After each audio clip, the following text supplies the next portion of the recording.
Hello, magandang buhay mga ma'am. Ito na naman ako mag-share ng malutuing Chinese dito sa Hong Kong. So ito po yung ating beef curry. And then ito naman ay stir-fried broccoli. And then next ay ang steamed fish, no? Na mayroong spring onion sa ibabaw. So ayan. Ito na po ang ating beef curry.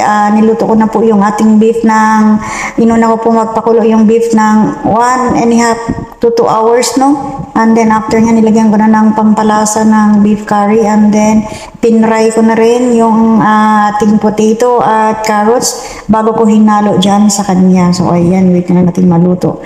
Ito naman ang ating stir-fried broccoli. As usual, wala pa rin pong sibuyas bawang. Oil lang po yan. Ginisa ko yung ating broccoli at nilagyan ng konting chicken powder. So ayan po ang ating broccoli. Wait na lang natin na maluto.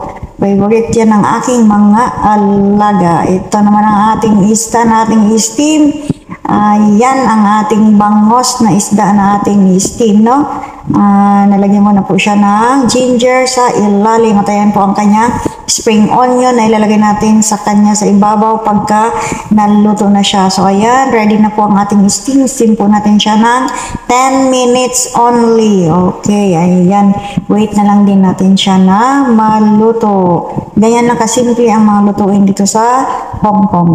So, ito na guys ang ating mga ulam. Okay, ang ating broccoli, stir-fried broccoli, at ito ang ating steamed fish na nilagyan na rin natin ng spring onion sa ibabaw at a little bit of soy sauce. At ito na rin ang ating beef curry. Okay, thank you for watching guys. Have a nice day. God bless us all and please don't forget to follow, like, and share my video.